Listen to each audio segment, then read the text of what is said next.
ama hi tulelina azito Delhi akhosawa I paite.org ki phutunga pana member ana pangchar charle hiya Delhi khonga photoshoot khong I lai bangale iklak lakhiam khonga kidial kiban zui pite khata hiya ama hi asip na to kisai hi I olola le ginom taka ana hi to zia kinahi sang tungma ma chidi in kathia emi laka hi a corporate level jo a professional jo dewa ana sangtung pen bachi hial a hi ke le sangtung ma mate laka khat hiding in kanga ito akedo la patung la kinahi here India startup based company later note kichi hi graphic designer ina akedo apana wa bangtan hi ama sep zonung ina hi HRF kichi production house hi graphic designer apanina art director ina kiswanno na wale bangtan hiam asep zonung in skill tuam te ani zonung ina shell advertisement agency kichi Samsung te brand waya waya hi creative group head ha asem no na waya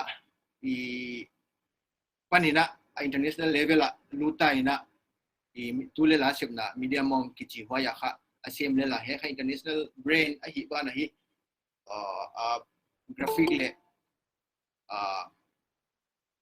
graphic le advertisement ji hong tuam te hi hobel pumpia pia hi ta waya hi senior designer danina asem le la asem na lakhi corporate lakhi here freelance hi hiam ahi kile koi hiam sep to haki bangdi ning de ke challenging ma di hoi laka fata ichi chiang ina hi askila hitale ama mangle presentable ma hi na tan haitan tung hiding ini ging ta I waya abazil khiak te wai kum yaitana ana totto te bang chile tam thei pen midang te man peson hidi hiam chi zia ka hiai program ong ki so me hi na a hi aman le ana hi khel to ning nek omdi ni ging ta ana hi fu to bang le omdi ni ging ta hiai te bang ana ki thei masa hi le ka lampi to tampi ka bypass di omdi hiya achi no bang omdi le ging ta wana hiai te kana hi khak zia ka neng chik ka skill hitale ka promotion hitale ha te bi achi bang le omdi ni ging ta wai neu te ma hiai izakut ko hiya ma online hiya mai ke le ya a course speaking ibale ibatel che ha wai te kha bang chidam marketing strategy hoi piping in bole ja kwa kha on hil te professional paid ma in hoi jaga personal ta chomlo wa hiya to ya kha personal ta chom di amanana to ahi khel hak bang amanana to ana hoi te wai dion gen to di cha wai kha hatuam lo mama ki in ga the ke mi mal tak bangale kuchidan ti apana YouTube a hitale ka etchang a hi hatuam zo le ki ngai to ka ya bai jakina tuni na hi apan nai ni ding ama ban bangale ikithalop to zela honla to zel hi chi le ngien le I honji hial din king takia bai jakina hi maban limchi tak le nei la ya ama kon sab ma dewina kanon di thu ka hon program pai din kon gen dia karno nahi heu tu pa biaglian hauzel tamzo in late hidin baginta pai infal besa Both of them use a chainsaw. Photographer here ama le paite.org ki project tu ngapa na member khat ana hiya session khat non nei di hiya chi top na so di hita ama hi tu lai profit jia ka ong ki hon thak le session ong hi engine season kitina sorry season ong hi engine assignment how paid ma hong lem thelo atopa tu karno October tarik ni aja hong lem thei aya wai dak sagi ma aling ki bang ma ahi jakina photography lum lam te bang ai kile cross processing lum lam te na ngai ngai ven le chi kon ge na hi tu na hi heu tu pa Rika samdinga amana i hoi chi bang in screen share nuam hia banga aman hoi chi bang penina chi hello ina e hon jang le ama uni pidi ipa awai lo siam cái screen con share mà sao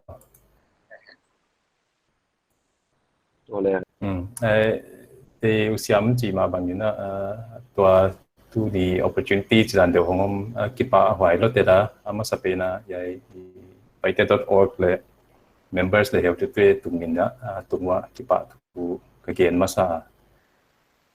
tua yai hong om dan hi le ko ni dang kipan ki ho zel ke usiam te kong to yai dan deu tua yai dan deu initiative phân hi u bằng de thil hoi pian ma yai bằng de ni dang kong in om de chỉ dan deu izon gi ke it ud gi ke ai ke le resource dan deu bang chi de advice kong ina zon gi ke hatua chi dan deu bang om sa amasa illustrator ai ke le software tuam tuam bang eu tu tuam tuam ten na hi teu tungwa ki pa wai da tela ai zo khat lama ki swan la wai sim chu bang chi le asiam pen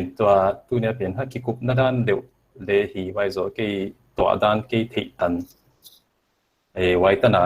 ki ho di chi dan presentation chi dan deu ki experience and share tum ka hia a thei pen hi tha lo ka hio wai le lam chang ina a thei pen chi dan deu wai hi hello hi ai ke thei dan ken le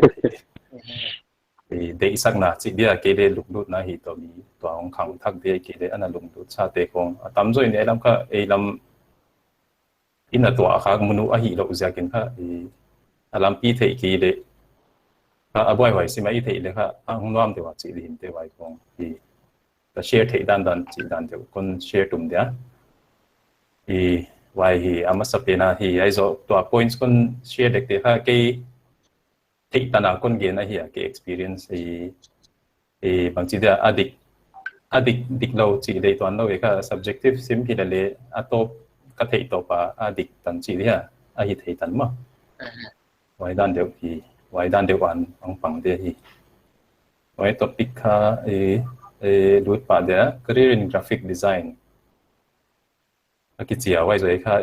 a topic yai blom new chichik chi dia tom kim bang chan yai hi mina kon khen cha ama sa kha banga ya graphic design banga ya bang chi ki pat di ko ya ki pan di bang hi le hoi di chi dan de te ang ki cover jek ya wai zo ina set na de career lam chi dia wai i thei te lam pi thei chang ina koi ma ban bang chi son di ai ke le career chi chang ina ai freelance ai ke de ai na pi chi din te ma ban kwal thei na ni exon thei na di lam cover jek di wa wai zo ina avanzat tang pi ai chu software kong a hi maya software ke le hardware kong de ki ho te atuam tom ki kup te ai le thei khen jek di om je ka new chik chi chu khovel kum pi chi mai the industry standard atang pia format bang leo ma software zat tang pi bang leo ma wai a hi lo pi khatana zil khak ni lo siam chi bang de om khat he hi ai khong den la hi tho pon ni dang a hi le ai ti khong khat new chik thei dia hoi ka sak ja kina ai li dan in kon khina chi le tu na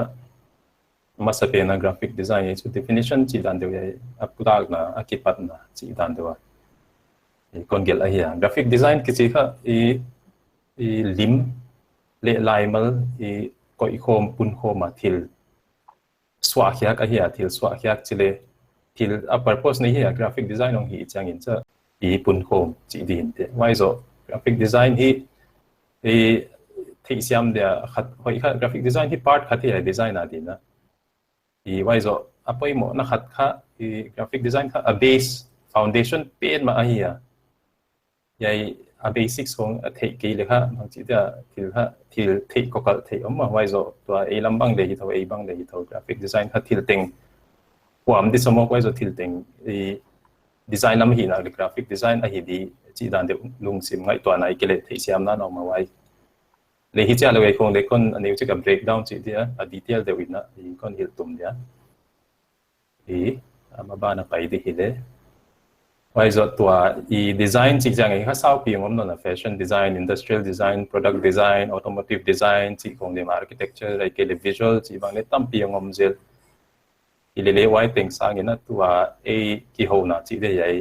pai khom nau yai tua Sept na lama dia chi mai le yai graphic leo mo graphic design yai lim lam liao adida ni na yai da na ong ki funnel non chi din te yai ting atam zo ke ti siam da nin ha graphic design chung ha yai tua e lam i hon sep di ai ke i hon sep na li lam ha yai lam to ong ki zoi ton sima yai tingin na kon ko i liao no na ai zo ama sapina graphic design ai zo visual design chi bang de kon hian khia azyak chu graphic design to ta i part khathei denama chidana apart kwam le hong mai design chi le ma wai jaka kon khian khia ka ya delam che kon explain ya wai zo interactive design chi bang le tu la ya pai ma ni danga web design na kichi hi le te tu lai kha bi again tan tang yun ha interactive design kichi sim ta azyak chu web chi bang le tu lai mobile phone le om ta web app chi bang le ong tam ta izakina web work chi kha i bang chi dia i kim lo hi zakin ha interactive design ong kichi ya why noi na motion design chi bang de yan cover zek ya wai zo experiential design ya kha to graphic design to ai to ong ki sai kha cha lo hi le azat na hi le bang chi dia ama function chi dia medium khang tuam deu ai zakina yai ali atung ali deu teng dan a hi deu e ve to industry yai to i pai na lama te i ki sai khak pi de ama sai na i graphic design pen ha bang hiam bi si le atam so to i mu teng yai li ai ke lenga ai ke lengom teng ha graphic design ang ki pan khingen na hi yai graphic design i a basics te chi dia a software ko ida na ke le i typography ai ke le type color theory chi dan de na the ki le kha visual design ama ba na pai di te ha haksa hi ong dik lo chi din te wai ja ka graphic design ha a set na chi dia i a hi na ta kha lian la lo hi le poi mo ai le to industry sunga graphic design to au set na lam chi bai le yai lam ai ke le yai lam industry ha graphic design na ha bangong ki khena chi ya kon gel suka illustration ai ka digital illustrations ko ne ya huta gel ai ke le mouse ko nga thil gel ai ke le branding and logo design chi bang ne ai bang le om gi ge om na su ta so ta ma yai company branding ke le logo chi was a print design na hong chi chang ka digital wa kong gi lo yai print book hong ai ke le magazine cover ai ke le billboard design chi kong le yai sunga ngom the a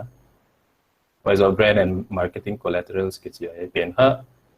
atam zo tu la ya digital hong hitain chin digital chi cha ha tu lai hotel business bang le digital nge nang ki transform ta hi atam zo le Instagram hong hita mi ni danga ha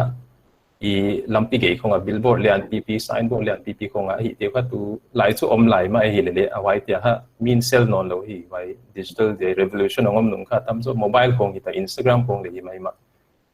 ai ke le Facebook khong ong hi deu tang pi hi vai dia ha ya thil niu chi chik chi di ha ma vai alim brand te di bol chi khong hi deu tang pi vai zo ama ba na i ahong ki hian khiang da na ha visual design kon chi se ja kha design bang le thil teng hi lo hi design ha chi da in ngai to ta na thil teng lim ma hi na kai ke le photo editing ai ke le thil gel ai ke le thil edit photo manipulation ai ke le animation bang hi le graphic design sungang lut vek di da na ti ana ki ngai to chi di hin te ma chi dan de tam zo ma wai kha ong hi la wai ja ka kon khian khia ka hi ya visual design chi bang industry dung chu ya chi mai de to advertising agency chi dan de lam khonga i du le bang graphic design chi te ha asian khetu chi de an ne asian khetu te ha graphic designer ki chin to ko sep lam de te ha art direction ong ki chi ma ai ha graphic design sung ma chu hi design chu hi le ana ki hian dan ana om ze ka hi chi ha kon tulak na chi de kon the sakut na ja ka visual design dan kon ko ye ya ai le visual design na khabang tengo mai chi le atam zo kha style guide wai so design direction creative art direction look development concept design chi dan de hongoma yang ki hek zek mo music i apai dan chi de ya i thil hongom de dan thil ong ki but hom de dan chi lam mai to ala lam de a hong hi wai so interactive design de la mai yon chi dan in ha tu lai kha UX UI web design chi lam hong lut veka yai bang de kha i thil poimo pen ma tu la industry alo thei lo ong hita i to ko bang le thei lo tel keung le a basics ka thei ngai ya bang software ki zanga bang chi lep di chi dan deu wai zo yai bang le hoi ma mai ve designer de kha career bang a hi u le yai lama lut kha why ba ni na motion design chỉ bằng le tu lại ha hong bằng chỉ dia hong thang lo mo as actual digital long kita phone kong ki en ke le website kong ngi chang ha thil static chỉ ha design bằng le chỉ ni oma static to motion chỉ dia animated chỉ dia static te ha poster kong atang lo lim chỉ din te ma as motion design ha animation ong object chỉ thế đa nên ông kia hiện nay sung motion graphics chỉ bằng le animation chỉ bằng le ông kia hiện nhiều chỉ có interaction design chỉ bằng le web design là đủ tụt bằng hiện le interaction design chỉ bằng le at tua mong ông kia là hi vậy ha button là click chẳng ông kia này kia le software can cut ai kia le app can cut tiền khác amount để đa là ông sẽ chỉ đàn đều nhiều chỉ mouse kung atung ay hover chang ang link dan chỉ kung yete ha music interaction design sung kung adu te wa hiya so motion design sung ha video editing kung de ang si ma so dynamic content chi cha ha advertisement bang ikele banner bang bol dekle thilong tang ne text bang animated text ikele lim bang ong leng du chi dan de new chi kom te dynamic content I think motion design sung ang du de wa hi vậy rồi tòa thế là mà con gen tỉnh mà ai để con gen thằng tía graphic design tiền ha bằng hiam chỉ để vậy print thằng ông ta vậy rồi vậy illustration ai kể là branding logo chỉ kể là photo manipulation ai kể là simple pen à itamu penu vậy banner ai kể là billboard design chỉ tỉnh bằng atam zo giờ thì ball kia thấy chỉ thế mà graphic design ha execution làm hi dewa hi chỉ cho ball kia chỉ là print kia cái kia đấy mà coi kia cái graphic design ai cái graphic designer cái chỉ ha same cái tu te đều ở hi thì ông ball kia đều mà và vậy thùng đấy vậy thùng mắm băng là member biểu biểu liên Guite bộ là hi 1 2 3 illustrator siya mà cái animation để coi thấy mà hi vậy lâuตัวใหญ่เป็น graphic design ที่จะใหญ่องค์ design ที่องค์ ball ที่ไอ้เด็กเดี๋ยวเรามาเขียนเขียนนะครับคนเดียว visual design ที่ดันเดียวคนไปเป็นฮะart direction creative art direction ลำบากของดูตาใหญ่ค่ะ design อาเสพเขียนตัวอะไรตัวเขียนองค์ go มาเหียตัว advertising agency ตัวเขาเสพดันเดี๋ยวบางไอ้เลจูอาตัมโซใหญ่ลำมาเหีย art direction ลำมาเหียว่าจะบางทีเดียวกันบางทีต้องจะเลย graphic designer ที่ค่ะvật chỉ một lệ ông tích lâu thì một cái gì lệ tầm rồi vậy là mấy lúc lệ khác art director cái gì vậy khác art direction này thì khác graphic designer cái gì còn lâu thì cũng không phải khác nếu chỉ thể hiện thì ngại gì cái gì hay biến khác lệ industry chỉ lệ và xếp cái lệ ít cái bằng đến như là graphic designer cái gì lệ cái concept chỉ là là mấy lúc chẳng hạn graphic designer chỉ chắc ông kiếm lâu chỉ đến thế màu đấy vậy biến là vậy creative art direction ông cái chỉ trang hiện ha alim bol lehi alim hidan le thei ngai le apoi mo zo pen ha bang chi da na hongom di campaign bang hongom hi le ya example bang en leute ya pencil ki sketch pen a concept a hi ding to art director te designer tin ha campaign adi na jbl adi na itini bol de wa mi ni asai tangom di alaya pasal khatom di wa zo abil la kha earphone dang hongom di chi wa zo ai sang apoi mo zo lai pen ha concept zo chang ha execution nei bang chi da na hi di 2D hi di mo ke le 3D hi di chi dan de decision on la ke le a concept kon bol ke tu ha art direction sunga hong du ve ka hi ha po poi mo và industry tam pia ha tam zo ya lamong hi ai ke le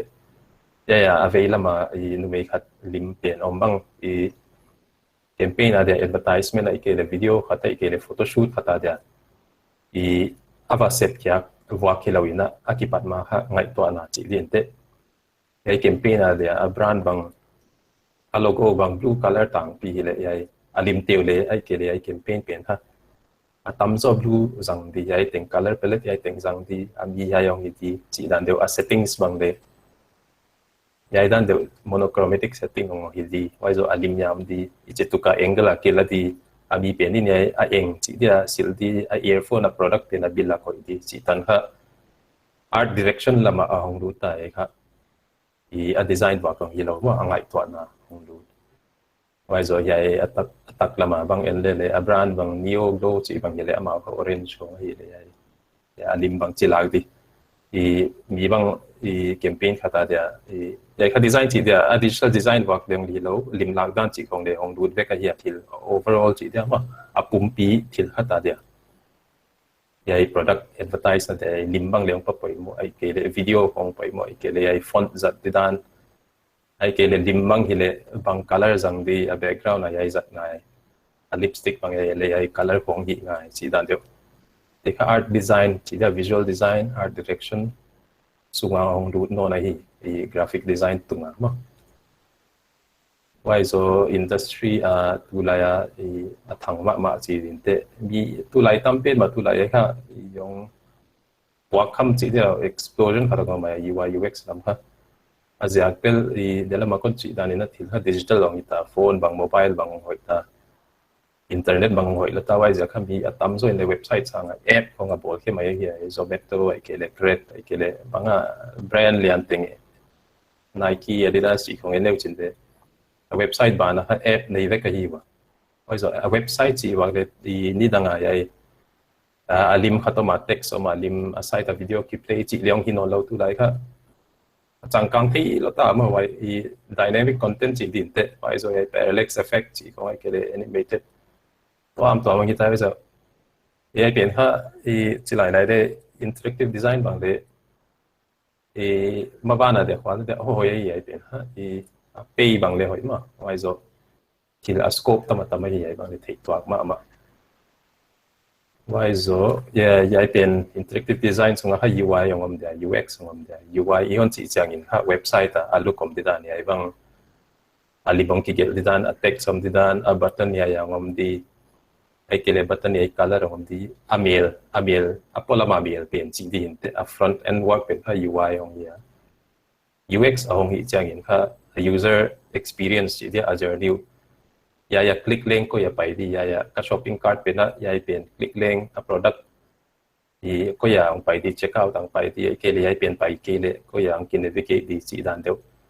user ten a khoi chang wa ko ya kin navigate di dan pen experience dia pai dan ngai to tu te a back end a ki bol ma wai ti ha user experience dia UX design na bang pai hi le poi mo wai zo wai banin ha aktulaya thang ma ki jang pen ma chi din te motion design e bang le graphic design tunga thei twak ma khate ve motion designer hi ki ne chin de thei himim di ma thei himim de himim khat chu ai ve yai sunga kha bang ong pai ai chi le animation 2D traditional animation chỉ dia frame by frame animation le hi thei ke le motion graphics tu lai digital ai ke le ai thil tang le deu ke le ai dan deu 3D khong le thei 2D khong le thei ai ke le khat pe film video khong a le ki pan deong hi thei wai zo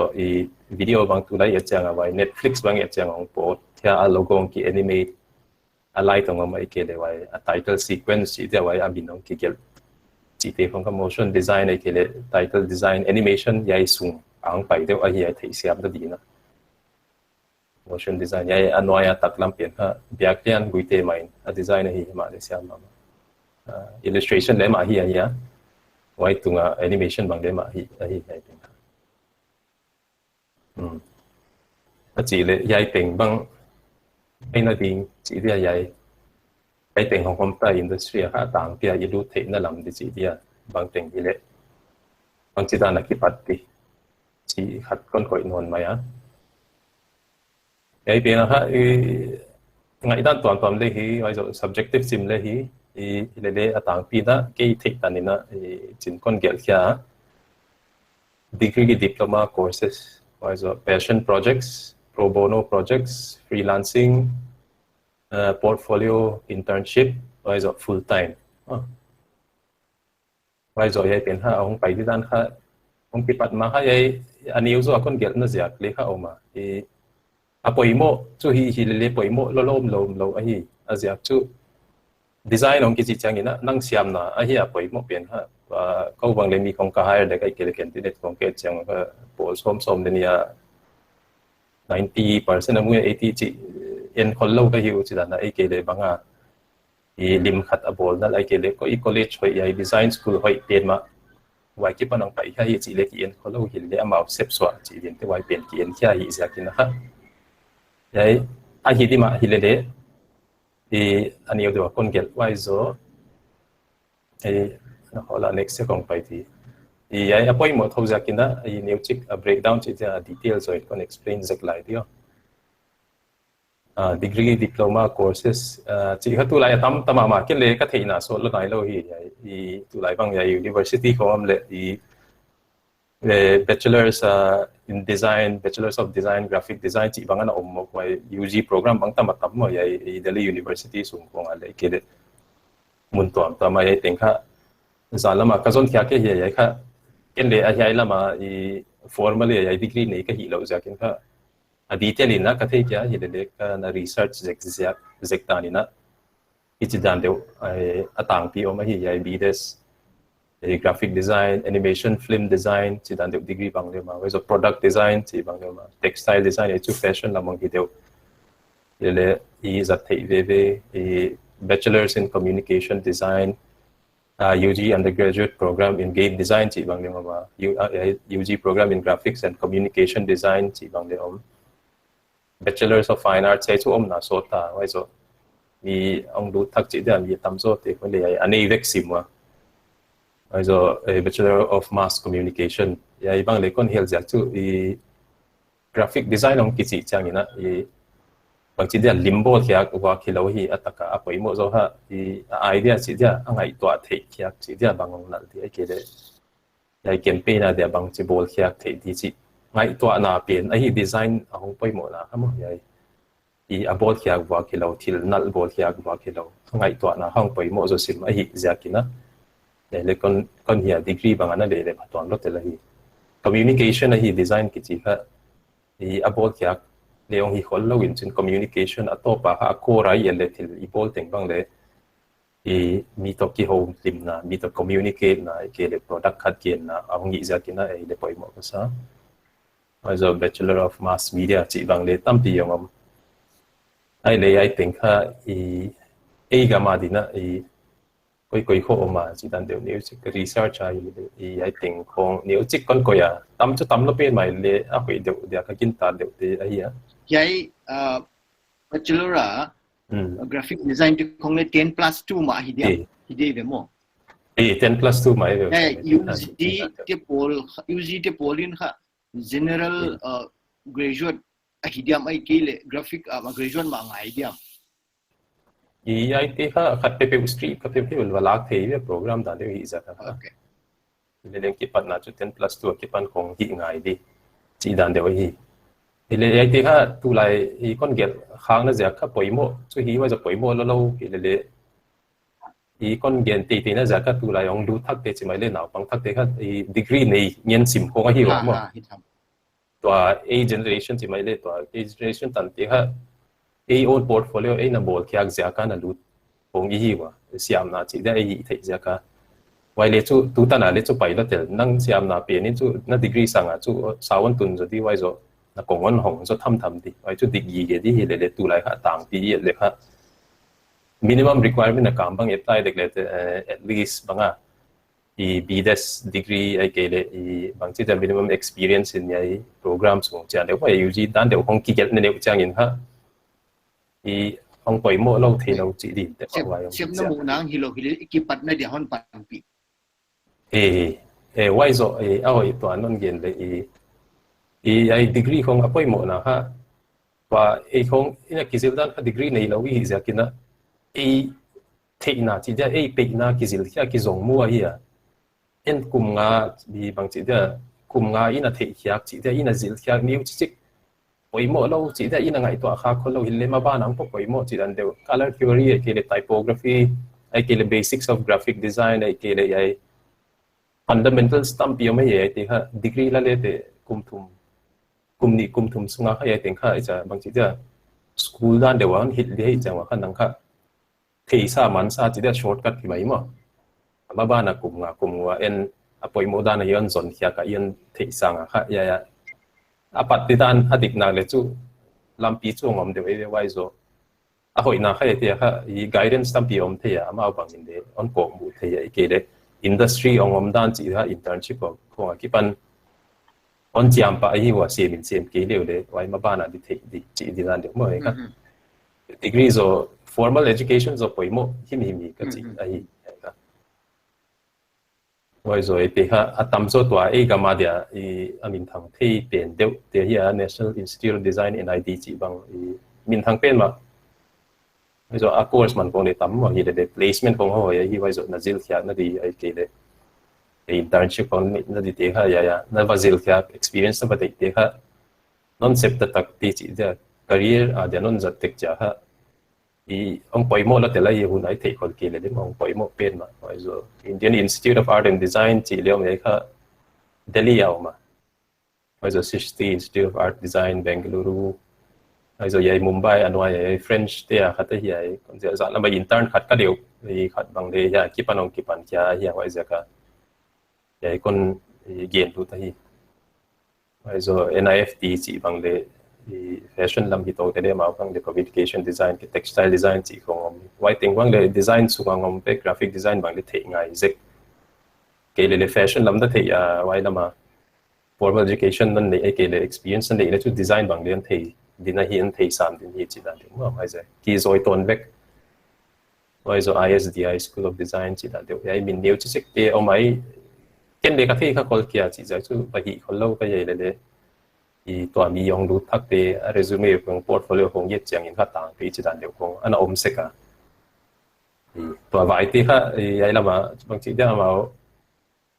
ไอ้หินขวาวจีดินเตะอันนั้นตุ้งตาว่าไว้จะเคยของเลยอันนั้นไงตัวบางจีดินเตะเพราะไอ้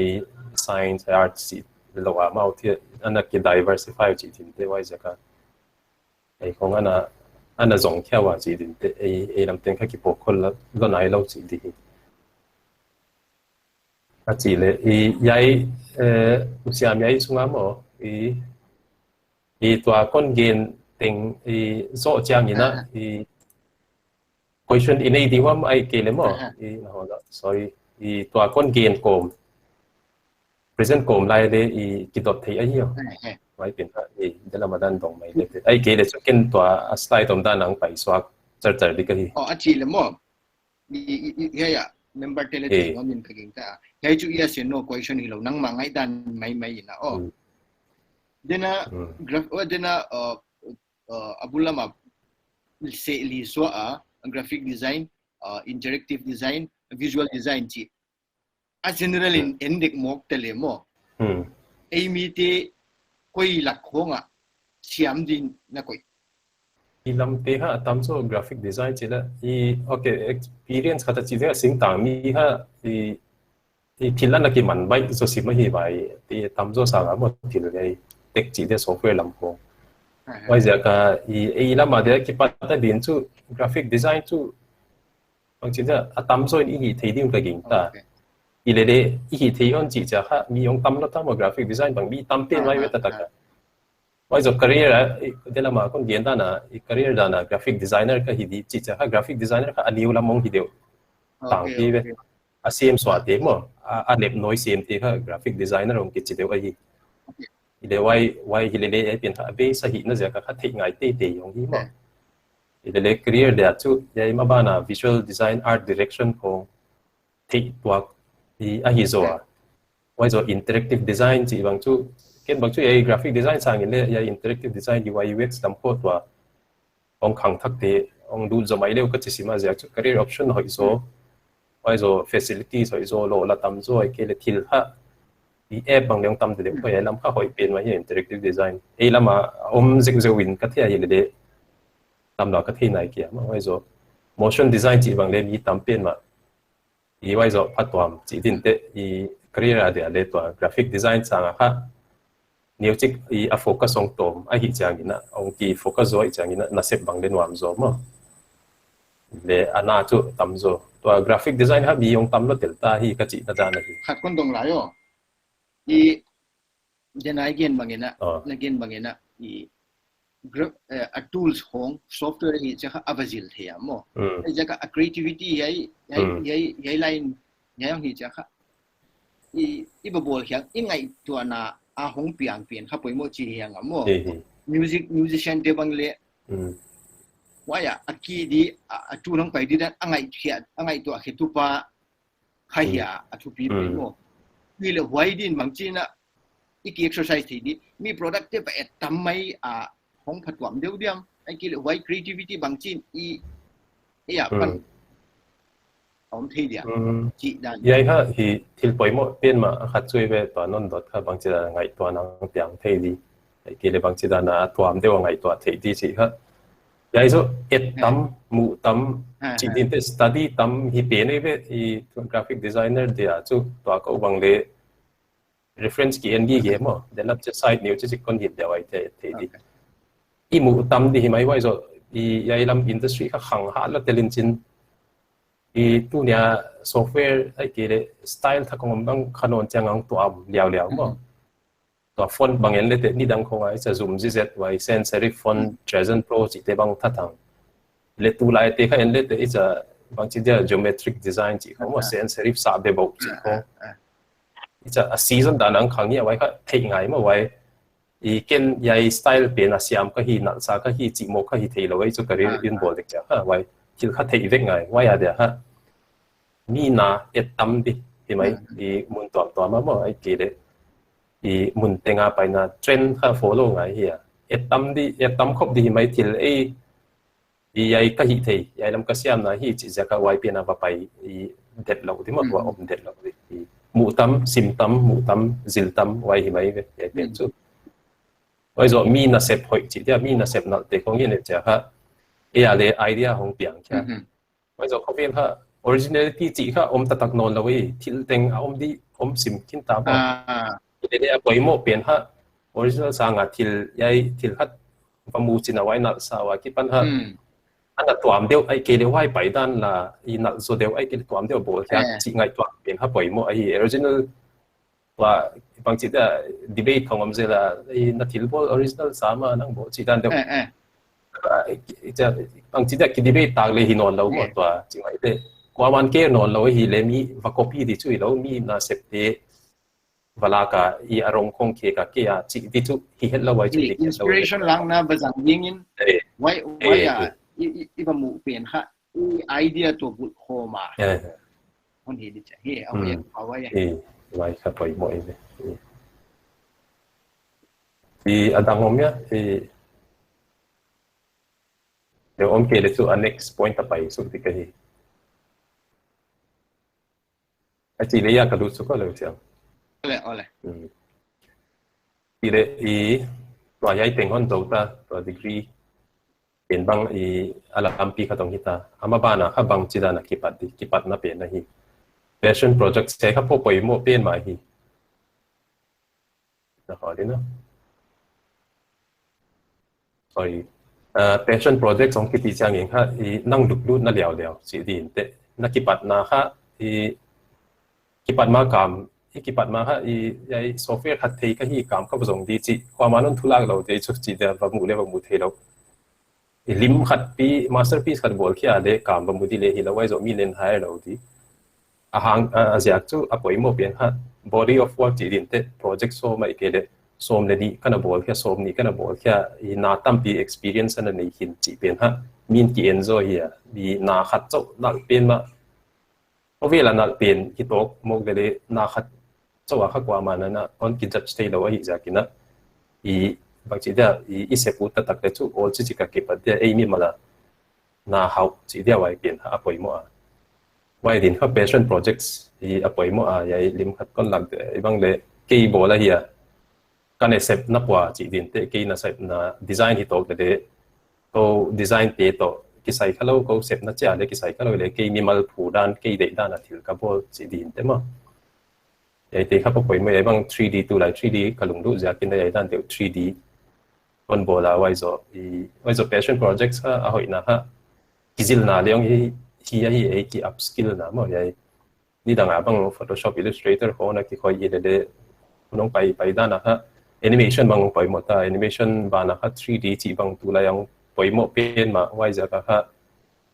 ina la wai 3D isia ma va Sept mo the lo ai chang ina kizil na ke le lung lut na chi da na ha passion projects a thil ni ne ubol ha a hoya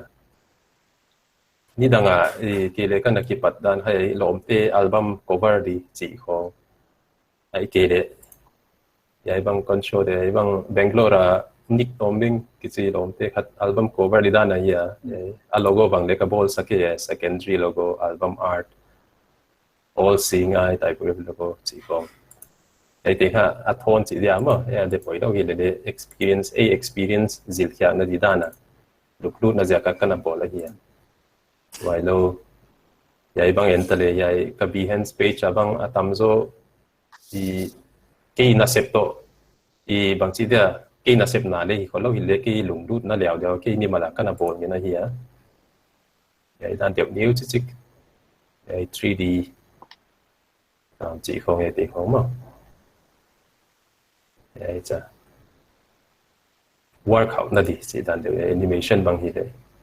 izil na le hi le a kam chỉ dia a na show thei di atam na di chỉ dan de passion projects ha poi mo ai khata hi ya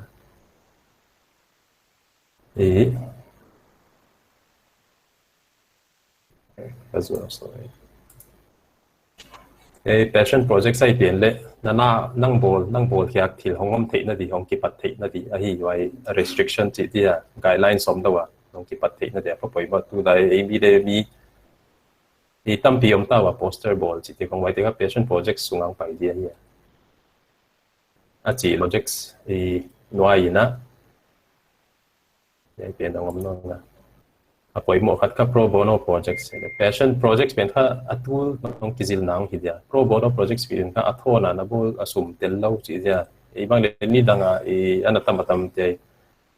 SSPP po hi le ama banner teng bang ki design sa ma design sa ko ya dia to ni a poi le hi lo hi le kizil na chi de ke le bia ki na di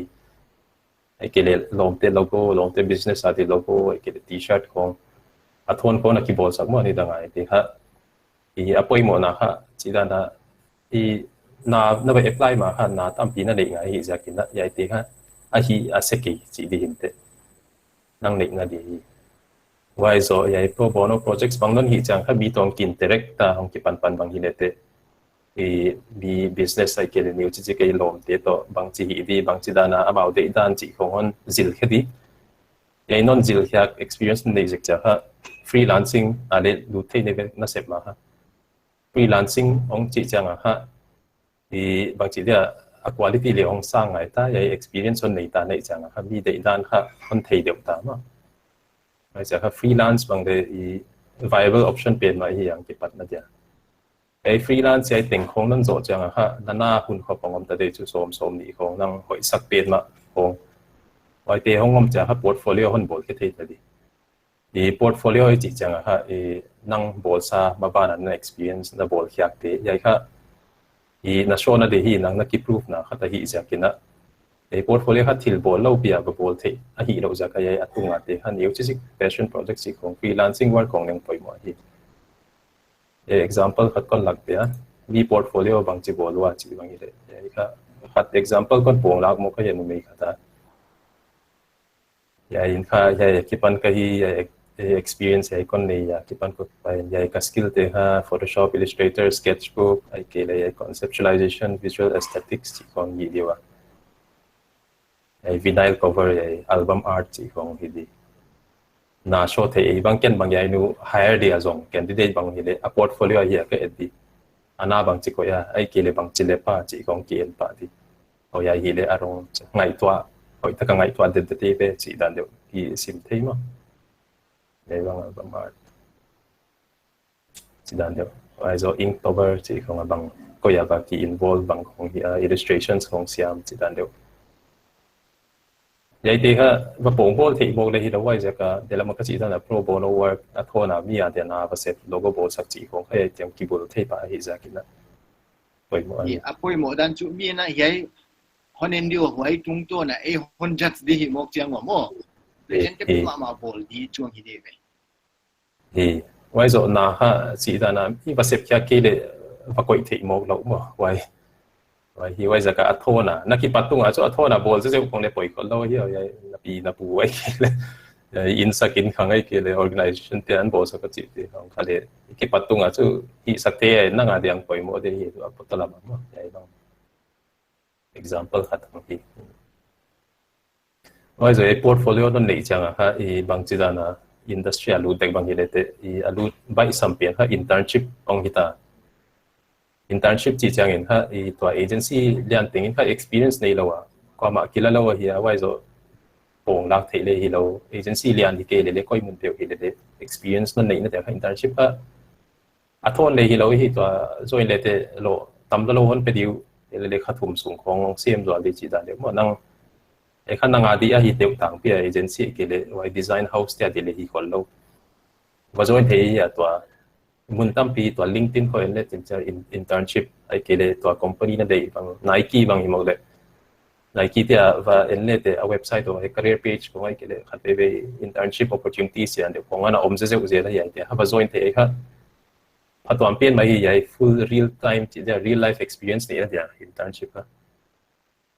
ya internship on nei ta bang company khata dia ai ke design house studio khata dia internship khathum phaguk bang bahi ta nei chang ya ha nanga I vasep I ya kata on nei ta nei chu ye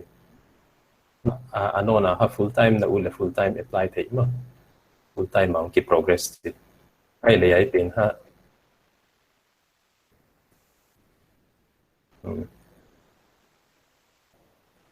ai le hi to ai pen ha full time ong hi chang in kha koi mun ta kong hi ta koi koi apply the ai design experience nei ta ai za tak hi thei gen thei nei ta ka hi non chi cha ha koi tenga koi mun pewa lu ti chi pen ha I ong lu ti wa career ong hi tai pen ha career ong bo nai ta experience I koi koi lu thei I chi de ha tam so to ke thei tan nai ke le to ai design lam Sept ta na ha atang pia I bang chi da overview chi din te ai dan de tang pi sunga ongom dia ama sa pen ha design studio design studio hong ki chi chang in ha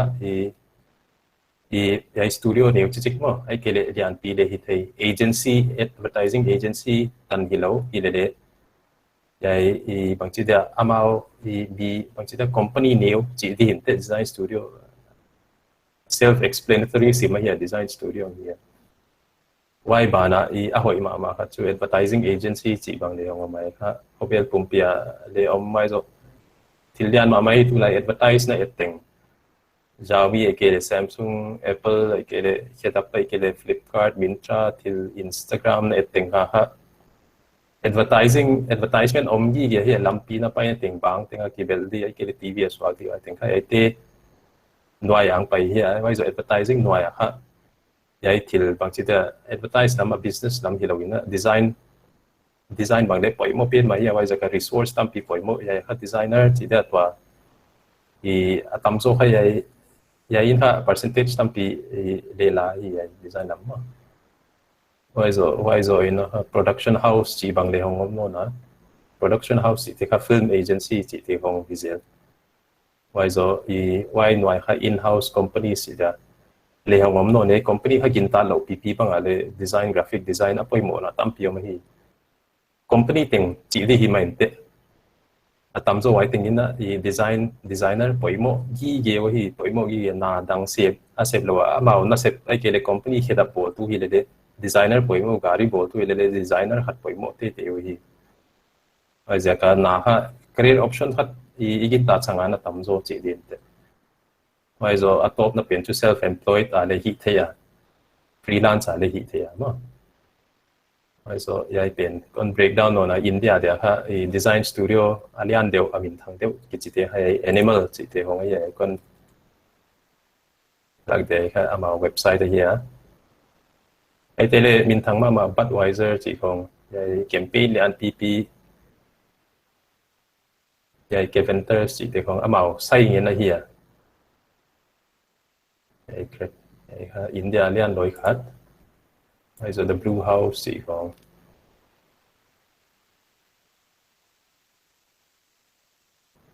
ai te bang le packaging design branding design lam khong asiam ha ta ha ti hi wa tu na di co design chi bang le lucid design me ha India lian loi chi din te wa zo wari watai ki chi bang le Bangalore om hi min thang ma hi ani tu pale me te ana hi mo simin ka thea ile le te kha art installation lam khat ana hi wa hi tu pi ma also identity design chỉ không worry what tai chỉ không để mà also advertising à không phải là liên tiền lối thì không Widen Kennedy Ogilvy Mediamonk Jail BBH Malendo Leo Burnett chỉ không ông kita production house ông chẳng ina India liên tiền lối Nirvana Films chỉ không Vanilla Films Moving Pictures Company studio chỉ là nếu vậy thì tâm thì ông đút là đi ông chỉ là thì năng skill đúng rồi là út na vậy thì ông option ông mà hiểu rồi in-house companies cái chỉ là Samsung abang dem Amazon không ada designer poi mo hi rồi Walmart Myntra Microsoft chỉ không company khác để bảo ha apply thì một cái gì thì bằng chỉ là ison tatak thì ha ông biết gì mà hi Usiam vậy ta na nó bảo tu tông ya ya i hat kon dong jwa lo simna technically non government te chu jingka thodi na ba sem di hi di bang bang ga hi di pai hi maya hu chi lo pe ma tia din gen le i atam jo kha target base bang hi mo BPO call center kha ta he za call khia di bank te na he za credit card azwa khia di chi dan de kha i competition san lo je bang danin ki graphic designer here make advertising agency ma healing waya kar result kha product result in ke no nei ma diam tekin in client khat chung in client thum to hon ki deal sa ko hen lan client thum te de bang output pe he zo lo in mok leng na pen insecure diam wai kha ông mấy về review ông gì vậy kum tenga kam adang te dana mun ki bang vek tai tu lai process ka chimai de kum tenga ha year end review ông gì vậy na assessment ông đi wai ha nabol hoi lo ai ke le nabol hiat quality om lo ai ke chil na hi khel chi te khang ki review ve ka hi wai jaka na quality of work chi den output ha ong ki review te kum tenga na promotion a de yang poi mo di ai ke le mabana same thei din ya same thei lo di chi ta na de ong meeting kha ong ki review de kwa meeting ma jaka om ve ka hi wai lo khat kon dang lai de he ya din top na din art here I bol here immediate boss hiam team leader hiam yang aba present ta wai huna kha elam mi kha atang pia ilung sima za lev express thelo Guite to te dia yen thelo mo wai huna ka product in thu again mai diam ka product a hoi tu wai dan ka boss pa kengem ka client te hiam ba present thei keling ka result kha a hun mai diam ai ki lo wai le ki le present te kul ma wai ka ba wai apoi mo te di na king ta ya apoi mo te chu ka chike mo le na sem na dong zu yang hi to graphic design studio te chi ko sem na le chu poi mo kya hi le atang ya ha design ki chi ha ya level chi din te kre rong hi chang ha mi to communication chi de communicate hang poi mo zoi ve wai ja ka idea hang poi mo zo sim mo set kyak sang wai ja ka thil haton bol kya to logo bang bol khele chin de na client kya khana explain siam ngai so das na explain ngai te yai kon bol sak hi yai la chi kwa man accept lo di wai ja ka na gen siam ngai na sell siam ngai chi din te mo wai kha poi mo skill khat poi mo pen ma khat chui communication skill ai kha ina siam khol ki le kizil kha hoi ka sa to bang le tho ki bang le hi tho pi ma ya chi de presentation vài tế bang chile cái lệ sáp tế bang chile màu tu cả cái xiêm zo lâu chỉ thế chả chả mi xiêm ta tắc tiền chú logo khăn bổ lệ logo nunga design hong pai dan on lep dan why avazin la ya avamu kha on tua sia cái dan đẹp chỉ dan story hong on weave theo mo why khắp boi mo hi advertising cái lệ design why pen apoi mo pen chú cái hi lệ apoi mo pen mà lại why zo to brand bang atamzo ngai to tatak deute Nike ke le khat be Apple bang hile min ha phone ade izak le ong hi khol la we to Apple ten bang story again siam da lu ya status ya phone na le changa ahon selu kha status ko ngai hi ke le Nike bang ai ke le to bang ti Under Armour ti dan de ya sports brand te kong amao khi tập khám bí tiếng lên bộ thì có muốn tiêu à Việt Nam kỹ bảnของkỹ bộ người tiếng lên copy thì bộ thì để mà tao giờ cái story chỉ điểm thế mà min azwa của story là vậy rồi mi tạm rồi ilung sima en thì kỹ để lấy ihon lấy ha bang chỉ a story mà a story behind it why pen kha hi meaning a hi lấy kha chỉ thei siam ngai hi he kha poi mo ma chu ai le đồn mà to đồn mà thế mà mấy ki pa vai me I uchidan de to ha non gen kha ki pa vai siam ta ka kha topic khat leong ki thei phya le be ta ka ma Ziak chu ko vel klai na di asan ka zat ale bang jaga ablu sanga asan ka zat ka gen thi ngai di chu le he wai dan de to Adidas bang en le te ama ha I bang ti de three stripes ai chu wai ha three unao thum chidan de ma ai kele Nike te shoes chi bang wai Greek goddess of banga sports speed ya chi dan de like a meaning ong ma hi Nike te bang chi ele bi sports cha bang chi da a story nei ve kui ye te le kha ai bang chi da subconsciously a wai pen ki le hi zo dan na hi chu ki pa ke a chi le hai pen I thei siam simule pai di dan I con recap non dia a skill nei ta na show di na nei hun khop nei ta na piak thei di ai le koi koi lu thei chi le design studio na lu thei a design studio ha new le hi thei alian le hi thei wai zo advertising agency ha alian pen loi chi design lama dia a hoi loi chi lin te production house film lam khong na lung du le production house a lu thei production house nga kha a film va shoot camera hoi wa ki lo hi a designer title designer khong poi mo di was a 3D design khong poi mo di wai zo yai set a dia color bang zat di ai bang graphic om dia chi khong le ong ma hi wai zo ka film chi bang le thil teng kha design kha mun teng am ve kai wai zo in house ong ta in house ben ha company kha pe Amazon a pai de te om di Cadbury a pai de te om di Mintra pai de te om di Paytm nangona pai de te om di wai zo SBI nangona apply zong ta le te om ma hi wai zo zana ka kiau kha ko toai lom te to government no abang leom tai tu like graphic designer parliament abang kumasa khong opening khong mo graphic designer post bang wai zo NCRT bang ale opening om gi wai zo UN chi UNICEF chi ko de graphic design post ha ana om gi ge gin ta do na PPM ma in house companies chi wai zo self employed freelance wai zo self employed kha maba na de na hoya chi mai de to yai career kha yon gen ta tak changa thei siam de ale hoi khat chi de mindset ni de hoi kha yai corporate ai kele tu lai ko vel pai dan kha government chi lo nga si din te atang kha Sept di yai mun khata om de di chi lung sim kha I pai ngai wa hi ai loi kha yong khan tau dan chi dang ki chi tau dan kha mun khata Sept de kum som mi si matan chi de som bu kom ti wai dan de ha koi ma ki jang no lo I ko vel kum pia ma mun khata asiak chu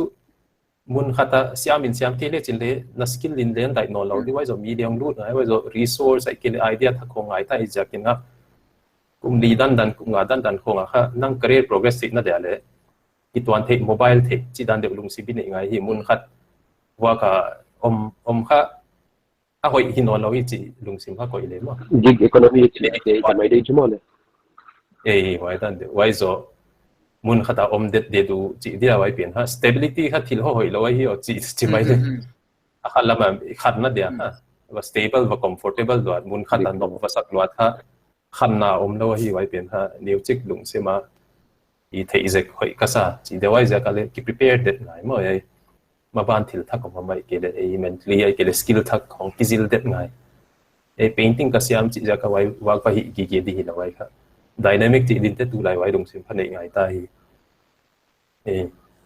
a chi le self employed freelance self employed chi le chu ki gen mai nang own business chi dia to in lama bang le hi fu ma ginza heu tu pa ginza bol jong bang de ma kum masa kum di kong pai ta na lam ka lama on start am logo tam pi ko mo so pai hoi a hi ma ya wai kha business self employed a hoi pe na hi boss le nei do nang own hun nang own rate nang own time at thil hi the nang own boss hi pen ha ko vela na successful le chu ye kan chu om ke ka chi sim hi wai zo e ka self employed ka freelance le ki bang sim chi chu mi to freelancing le hoi lo tel bang chi da client base bang non bol le chu bang chi cash flow hongom gi ge sum mu na di hongom gi ge di ai pen ha freelance le thil hoi pen mai tu lai khovel ha vi a model khatong hi sai sim tai freelancing chi dia mi i ong khan to da ni na mi khamun khata om det chi kwa ma u non khol loi izakin na ke on time khovel mun tom tom jin dia sem de chi dan de hong u tai da freelance ka very viable future khat de ong hi ma ile le yai teng agency kong company khatai se pa chu freelance chi kong kha on phal lo the thup je doi be khat be dual employment chi bang a strict sim jakin le yai teng a hi deu tang pi di tua skill le den set thik na di ma ai le yai agency lam career lama ko ya zong di ka ya wa yai teng yai mun teng bang thei tai nga ai le ko ya cover approach ya ko ki pan cover zong mu dia chi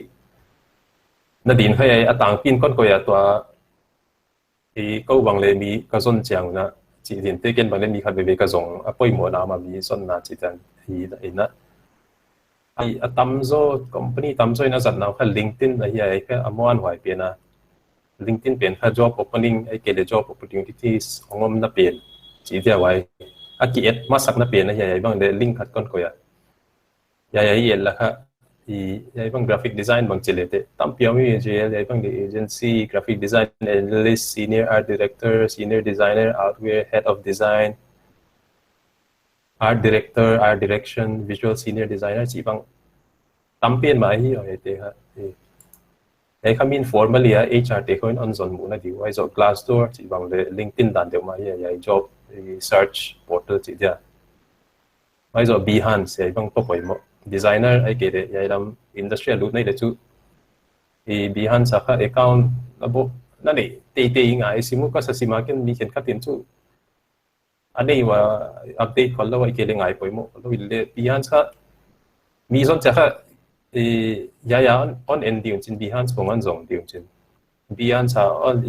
on mu wa hoi on sakut ka LinkedIn kong nang on contact na dian zong diu ai kha ki zo ai ton si ma hiyo ai Behance ka poi mo ha wai zo dribble chi bang le ai on work kong koi the kha web design lam kong le UI UX lam lung lu deu ten kha le azang deu tang pi wa wai zo art station abang le mi tam pi ki zong a hi ni zon cha art station kha hardcore art lam chi din te concept designer ai matte painting siam ai ke le ai puta illustration siam ai ke le 3D modeling kong siam te kha hardcore pen ma sim te kha art station a I portfolio tam pi bol wa alim amao na sep te kha art station a koi de wo hi ai zo Instagram le tu lai ha zat thei dek sim ta chi din te I bang chi de ki validate na de ma I ka ma I ke bang in le to LinkedIn a chu job profile dan de ka ne wai zo Behance ka update de hi ya wai zo Instagram de ka ko ya wai zo dribble chu ka jang la non kya Behance a hi tang pin ka te ke mu dan a poi mo art station chi ta ma yai teng kha update le te na lung lu te le chu yai khong na ba en pa di website ta to khang thak te na wai zo Behance bang le til I aziak chu Behance yai ke le design lam kha validation chi dia wai kha poi mo hi yai Behance anon koi chang a kha yai bang ja ke ta yai ka thil bol ka koi di mi mu ngai lo pi ka siam lo koi chi ha ông pai đâu hi mi cái proof ngai hi proof chỉ số bin le I on siam nei ve online ku Behance banga chu like chi Instagram da na mi ki pong like lo chu siam ma ai ke le I hoi I sak ke le tiền đâu vậy kha validation chỉ dia mà mi stamp of approval chỉ din te wai ya dia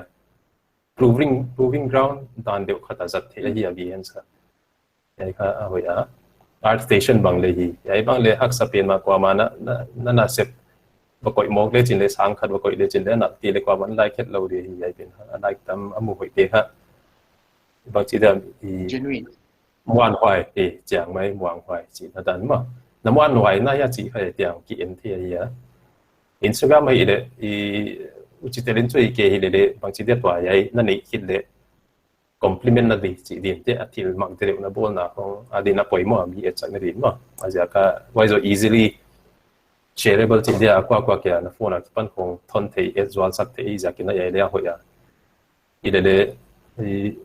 good practices chi dia wai chu Instagram bang na koi le koi de wa na maintain ti pong na u tu pong koi li na ngai twa ai le di cha na ngai dan teng khong le koi di khol lo moi cha professionally de wa siang de wa le koi ngai je ka hi ya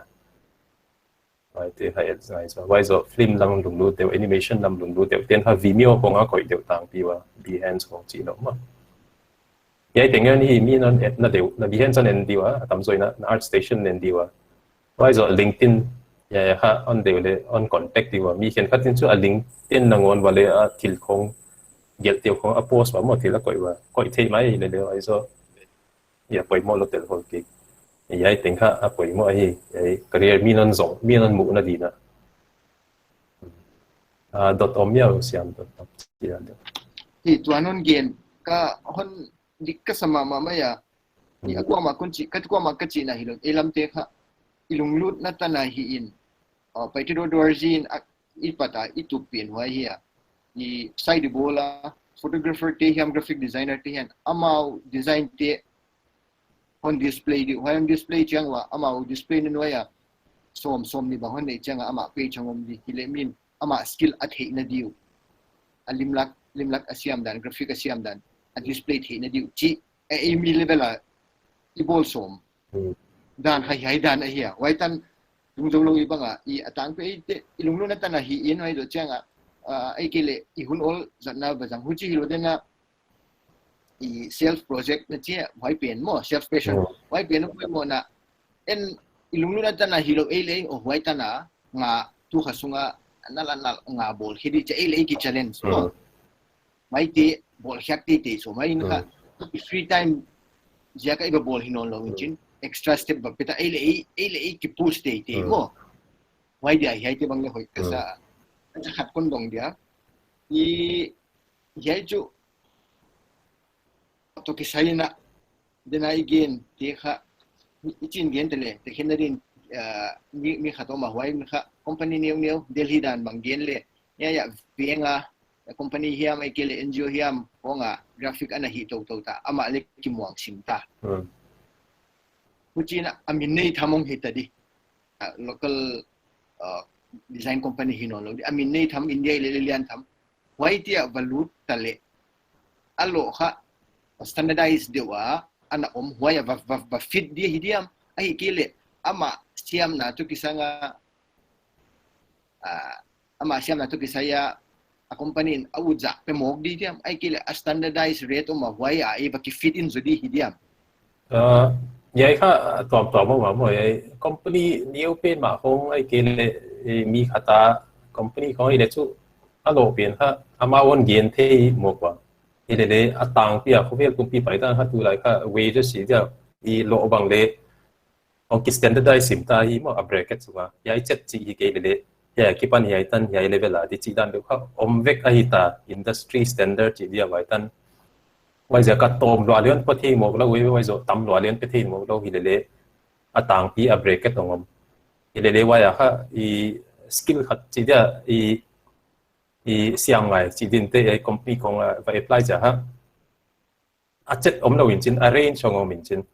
arrange xuống ha post cái bằng chết bằng để for example graphic designer chỉ graphic designer post me to me apply ama graphic designer nghe nói gì apo so chỉ mấy đấy thì để alo kha kỳ bằng amau tiếng Anh kỳ bằng còn lâu đấy vậy thì apo song kỳ bằng alet nào kỳ bằng để mà rồi bằng lượng kỳ hiện sẽ thế ấy kha amau value apyak zao ấy cái đấy company đấy vậy rồi skill set tu anh tuam đều ấy cái đấy amau siam dan chỉ dan đều kha nhiều chỉ mong kỳ hiện thế thì để qua mà nó amau đấy dan anh thế chỉ dan đều tôm và hơn bia tâm là bia chỉ thế đâu thì để apo imo zo qua ban atom đó ai lâu tan anh bia chỉ số tu lại có việc là ha thì legal non lâu ai hi bà ni nó mà thì bổng thì on biak thì đâu thì nếu chỉ arrange so ông ngà đây huchi hit tele tu na thì den la kachi banga mi khatom ta ama le ki muang hun thau ta atang pia sep nai zon chang expected salary chi bang mai chumole wai kha vagel lo la hong hi thi lo mo tam lua gel la hoi lo di tom lua gel la hoi lo di chi bang hi ile waya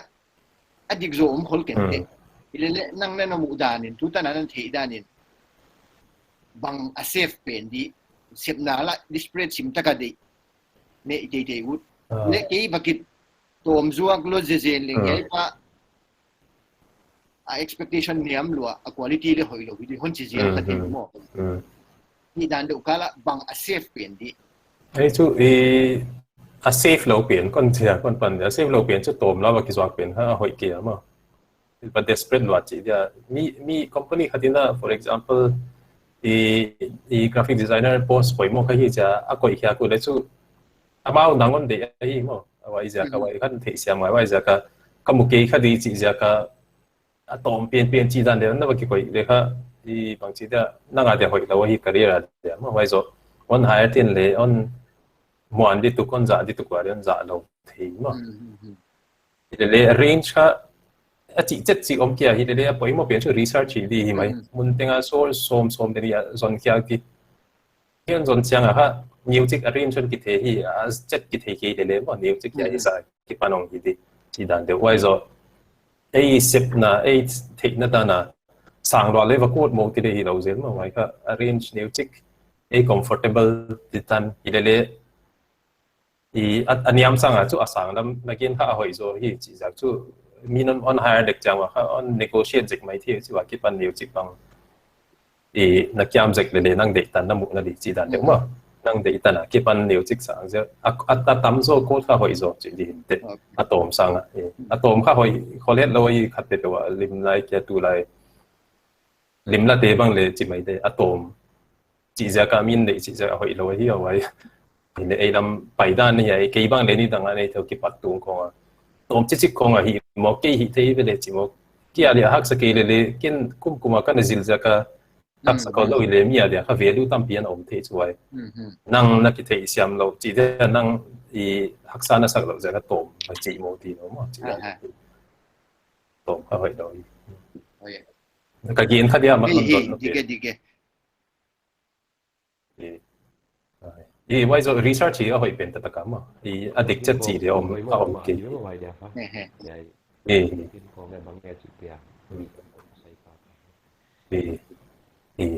research til tinga research poi mo ai ta ka a chi de ma ban ka pai no jam ole chỉ là tòa industry standard thì mấy cái tòa Sept na advertising agency cái design studio hovel pumpi atang pia hi chat thì cái lệ atang pia meeting in azat deu hay tu se con coi ya atang pi con chỉ nó giờ chút tu lại ha qua mà vào cái xem non rồi cái lệ next building to building non cái lệ cầm đấy cầm khát cái xem non cầm mun tenga cái xem khom hita mà và cái bol bằng cầm đăng có cầm đắp bị khát cha mình để on thon này cái này edit đi chỉ bằng hita or mi cầm đăng ông thế bằng cái này edit sa có ai cái năng final pen là bolo chỉ đàn đều ông hita cái xếp khom na internet age digital age ông hit chang in ha vậy standard format chỉ đàn đều mi tang pi industry standard chỉ không quay một ta why giờ kina why giờ mà in để ít đàn đều software tang pi giật đều ha kini amin thang pen chỉ để cái dòng tâm pen chú Adobe suite để hi pen lại mà tâm cho design thì cái book design print design digital design animation bằng hi để Adobe thì muốn tenga mi le thấy đấy ku format chỉ để file bằng để mi tegin software tam mi tegin khoi effect pial why rồi poi mo mà ha cái patunga ha software adik tak chỉ để hi đều mi zatang pi đều kizil pat kha hoya why giờ để vậy con kia là vậy bằng hồi lâu các chị nào chú ý kia Corel Draw chị bằng để làm mà thằng mà bằng vậy lên đi đăng con là kia vậy Photoshop chị không bằng khát mà Corel Draw khá đủ lùi ta chỉ để ông na đi đăng pek cái này ta abul làm chỉ để amasaloi hi giờ kia na tu ta nhìn để ông này để hồi nó đểตัว Adobe Illustrator sang à để sorry Adobe Illustrator sang để hội zopial mai thấy hilele bằng giờ cái Adobe Illustrator kizil zodi siam zodi zat zodi chỉ giờ bel kuna kore là siam để chính để mi cầm đăng khát ai cái company đăng khát vậy phát thon đek mô để chính ta bao rằng còn lâu mai thấy chỉ giờ quay giờ cả ha Adobe Illustrator ha tang pi mi tang pin rằng hi quay rồi Photoshop lấy hi Photoshop bằng để uchilo software tam pi mi Corel tia leo mà Corel Paint cái gì Photoshop amin khát đăng khát leo mà affinity tia kong le omai ke le gim chi kong le software tom som vào om di hi le Photoshop pa kizil thei a hoi pian ha chi dan na ko vel pum pia mi tang pin a format as a tu kong hi wai zo After Effects chi bang de ai tu la ya ki pe vel bang de After Effects ko bo lu a hi dia wai zo mi tang pi chi Adobe ong i chang in ha format chi da meeting in ana hoi thei yu mi chang a piak thei or mi nan pele le nang hoi thei wai za ka ai animation na lung du de kha After Effects a kizil hoi kasa ama sa pian pian na mo yai tinga kizil phot pi mim le kizil tu ngai ke le hoi tung tien kha adang le wa thei ngai tuan khol lo hi ta ka korel lai ke le tuan tuan mo i wai zo tu lai min thang ma iPad banga Procreate ki chiao ma wai kha thil gel thei na wai pen na lim nal pp gel thei le i ka chi da na to Photoshop te sanga hoi zo mai thei le mi ke pe dek le te mi na format nei lo di wai za ka wai siam tong de chin de azat na ngom cha lo wai za ka ha software kizil chi chang ha apoi mo zo khan nang hun seng pe na ya nang experience wai na hun sen pen ha i seng de kin ka chi u na la ma hi wai so Premiere Pro chile hardcore chi da a full fledged production atu Premiere Pro cho zang khol ke wa hi le atang pin ti zang video edit zek na di om le Premiere Pro kong ki zang meeting in le file new format new so image editing Lightroom chỉ rồi thấy sao gì mà rồi InDesign vậy ha print làm công ai kể là poster ai kể là booklet vô là điểm ha InDesign công giật thì rồi anh nói ha web design UI UX là một hiện tại bằng có bởi mà thì tòa cách để làm cái hiện tại bằng như tòa vậy design sang hiện tại vậy làm công mà lúc nào bằng tiếng lúc rồi đều chú cái đấy sang rồi so ba na future de ke de a scope lian zo si ba hi UI UX ka wai zo hong tam de zo ma lai mai thei ya kha software thei de hoi ki pat na de hoi te kha Adobe XD a hi de kha Photoshop na thei de sil bai pe nai de ya website prototype na de bai pe ma wai zo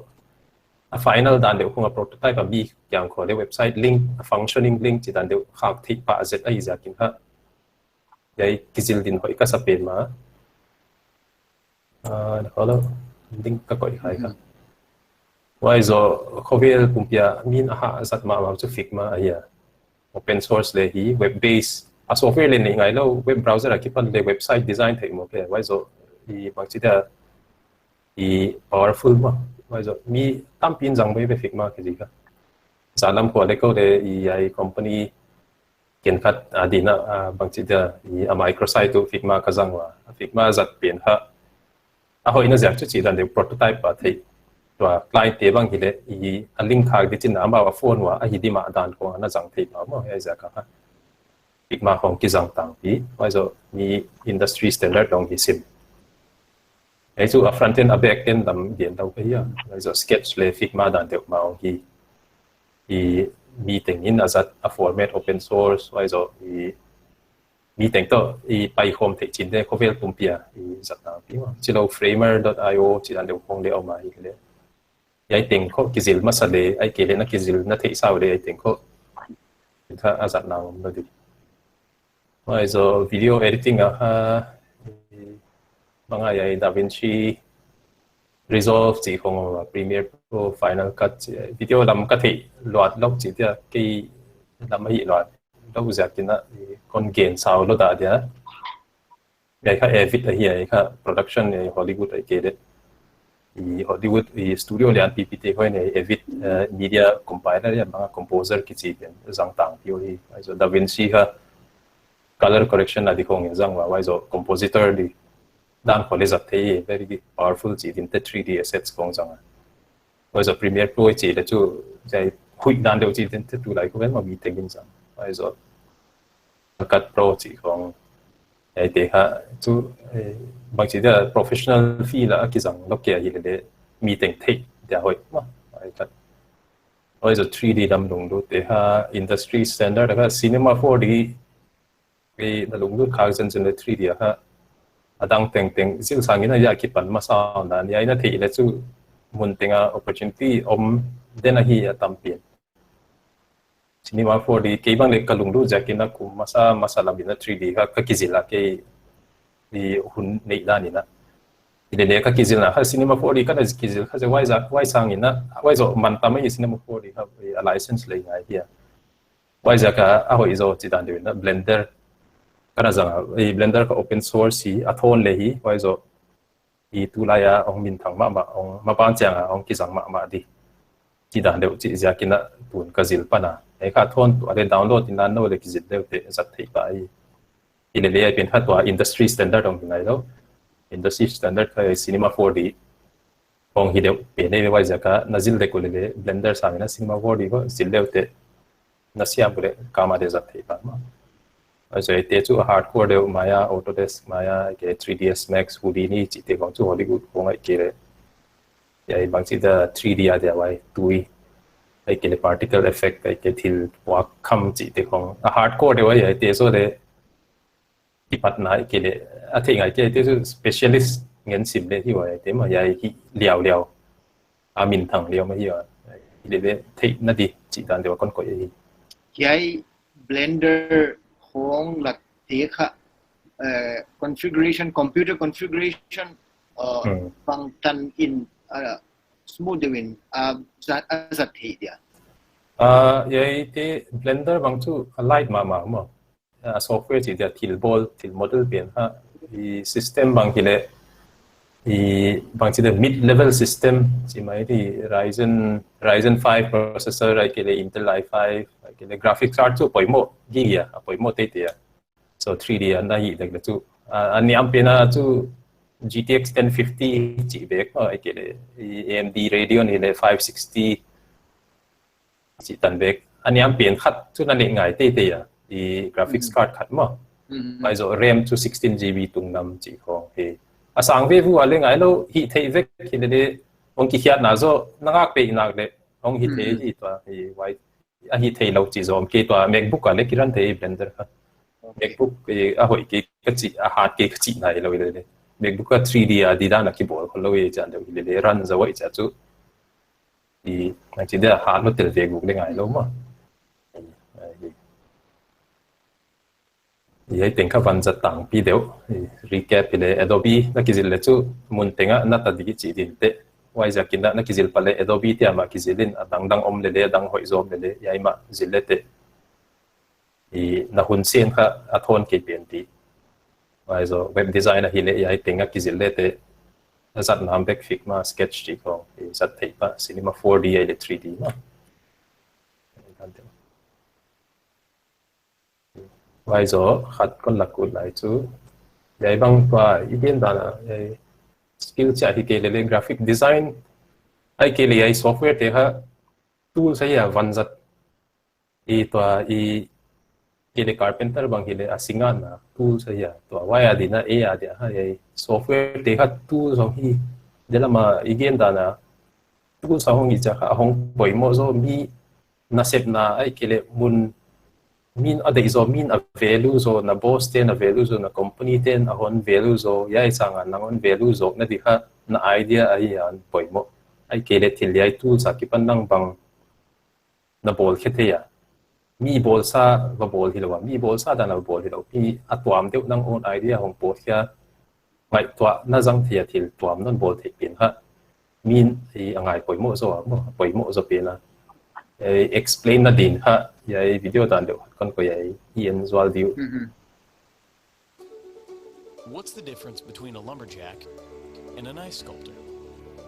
Both of them use a chainsaw, and the lumberjack probably knows more about the chainsaw, how to take it apart and clean it, and how to be really efficient with it, and chop down trees with precision. That guy is good with a chainsaw, but nobody really cares. Now, when the ice sculptor uses that chainsaw to make, say, a giant ice dragon, crowds gather, people talk about it, and nobody cares if he really knows how the chainsaw works. They don't say,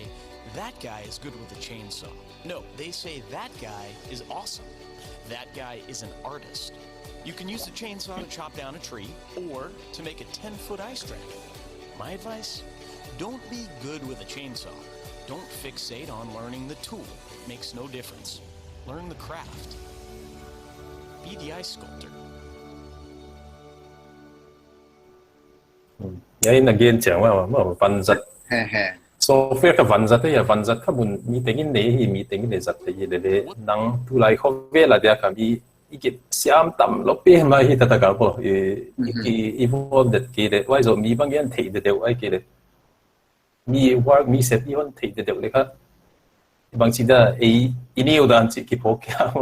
bây giờ cái tuam thì bang chỉ là na ông tuam thì mi à cái phần ông khang tàu thì mi tung bị cha mi sẽ xiêm số thì chỉ khác tu khả năng là xiêm số để tâm đi thì cái idea bang chỉ là na vay biển ha bộ là bang ông xóa thì đi chỉ mai tua thì nó biển ha bởi một biển biển là hi chỉ nó mai tua cái mà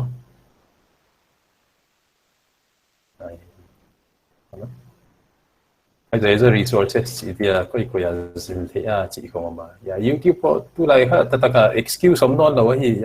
sum cái này cái đấy connection cái này cái gì thì cái book cái này cái chỉ excuse bằng non đâu YouTube tua kian bằng cái Blender cái đấy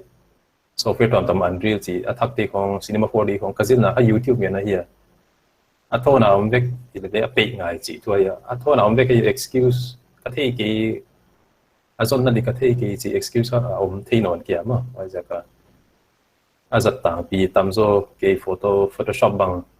chỉ đủ leo thì pics imperfect cái chỉ umesh cái chỉ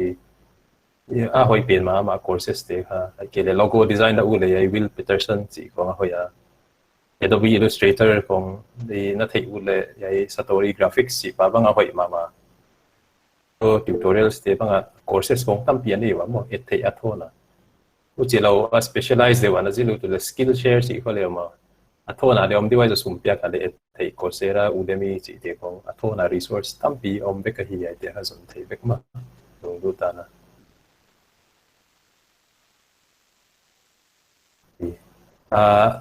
cái đấy thì giải tình không chú không kịp phát con kiến được cái kiến kiểm hiệp mà hay kiến này cái kiến khác đâu thì ưu điểm chỉ đàn được và chỉ cúp nát đàn được không thì để cái đột thấy mà cái đồng để thì kiểm ra lại mấy thế cái chữ gì lom te participant lama apa na don no om hia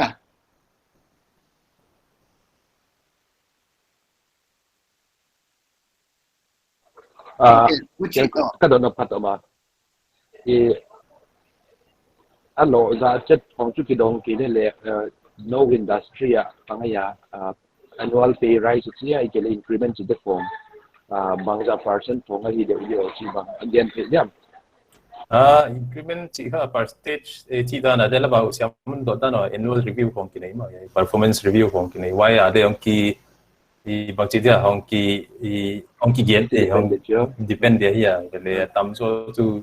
kian khate 10% mu bang kian khate 20% mu bang 15% đang ratings tung zui mà không om thế như vậy chú om gì vậy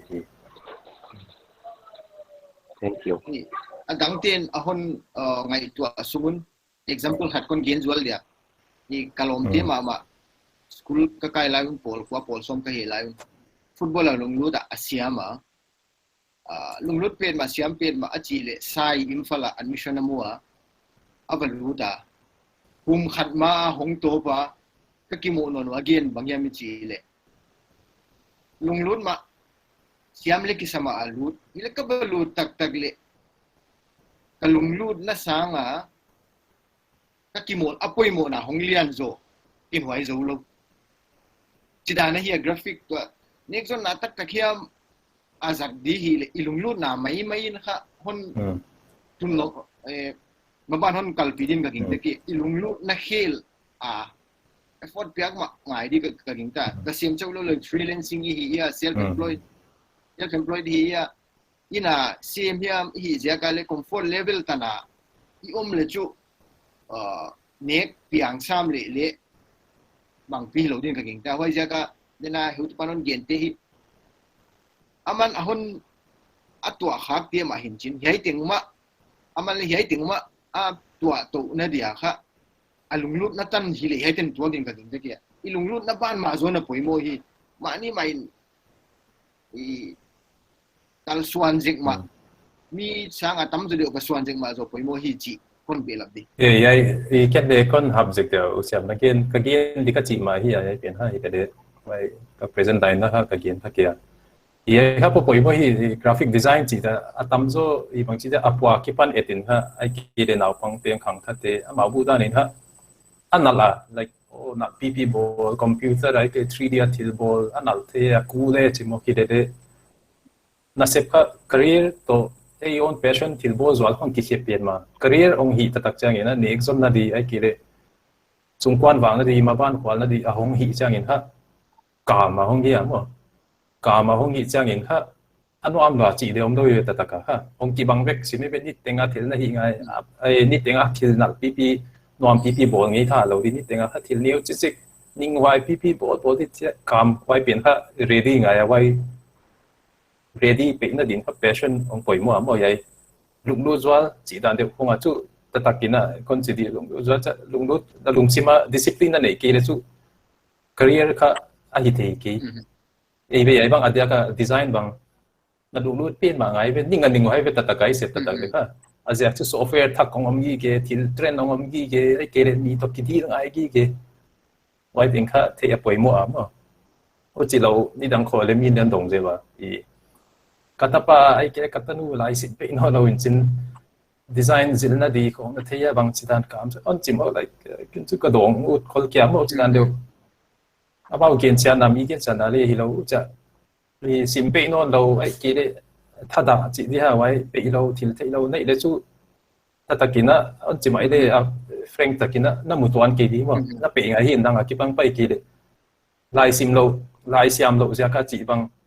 chú mua hết lâu thì nó chỉ mấy đấy on mua hết lâu cả chỉ chú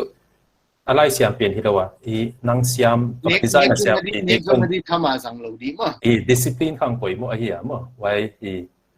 rồi thì bang lệ thị ngay thì ai mi yong cái deal global level sắp tới cái level tới cái mi toàn deal chắc ha xem nó phát chỉ thếตัวcái chỉ là design hết tu đồng here vậy sang quậy mo rồi mi to hậu bị đan mi to deal đi mi mai đi mi mai bảo đi đan mi mai thì đi chỉ đan được không nên cái gì sẽ ngay mà vậy tiền không được ha thì coffee thì chú ông bảy mỗi ấy về xem nó vào cả đấy xem nó vào cả chú nằm mình non bol cái thế thì hát nặng pin non bol cái thế là đấy career ý con chỉ chẳng ha thì ông toàn đều mà ngoài biển ha đấy thấy dịch này nhiều dịch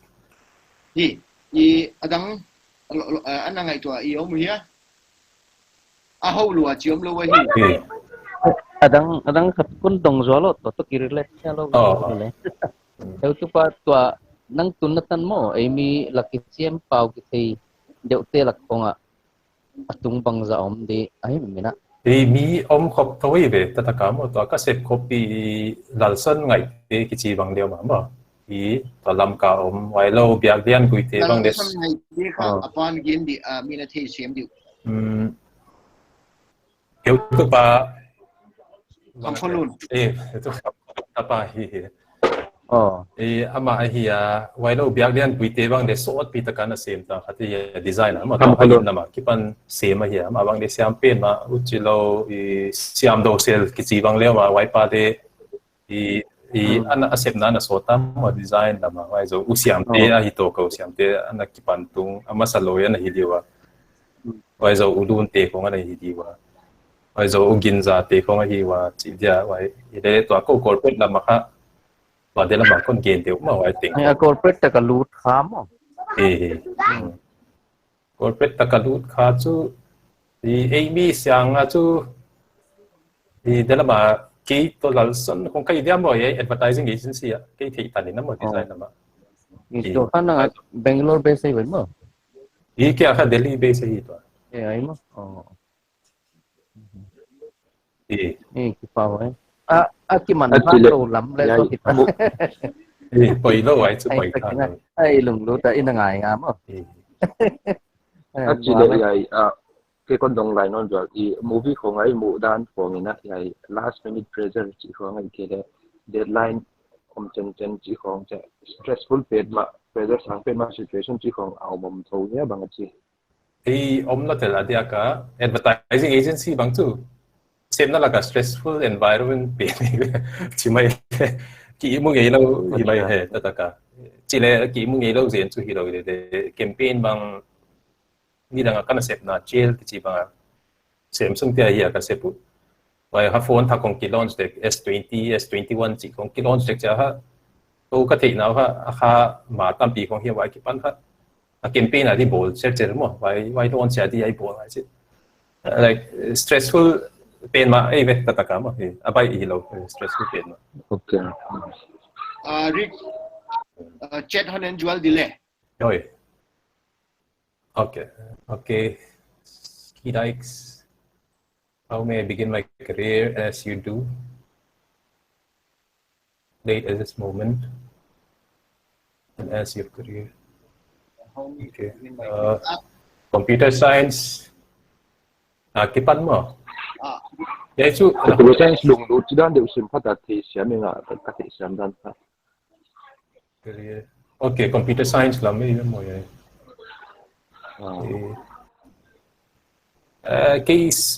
cái nó làm chất thì cái ở đồ cái chất cái gì ấy biến ha computer science làm Quay lo. thì để chỉ ta là lùng đốt này để chú làm phi chung ông đi computer science là tu đại bằng tầm loại thì like design làm bằng là computer science là developer cái này thì cũng backend developer frontend thì ha computer science background như nào cái phần như nào yêu tầm số ha so engineering background không so UI UX lama scope tam design lama na lung dut le chuk chi din te wai lama ma tam zo alo tam nei te ha tam zo engineering computer science background nei sim ting ne ka dong kha diam chu ka thei chet te non dot pen ki Malay na kingai tu lan ken design creativity hong pon na dia limitation na umahi dan karma sa katwa kon genchu le tom chicken ka client luima ma hiya nga gugla ma hiya computer lunga lunglut siam lo ya asai di ka bola siam lo lam ka the jacket ho the pen dia ama le ma aki update the din ka bola sumle tom chikala ka client lu hi jakin hon janga ho asalo ke hoi the ke yaung ki zela ho the pen din ka bol zela live nga ve revision ka bola chu he sim hi ta hi le ma ke nga he ngam lo cha ka hi to chang wa ka that sen to ka sumlat ki tua ka sanon ke ya ni le ka pau nai ke ya a chi le kar khat ving ben ka sual nung ina ken le ni na ka ngai to ngai hello a ui anuam ju tham di a wa mai hia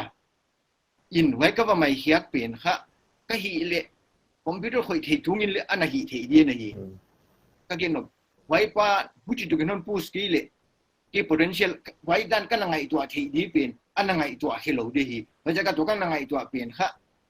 ken sumle piak di hiling le u chi sim jen azia ko to ka thei hiak pen ka client dang ti keng apply thei de di nga ba ja ka ma asai to ama le ma anwa ma akiap de thei di lampi kamu hiak na ana hi mo sumchok ana chi ina wa ya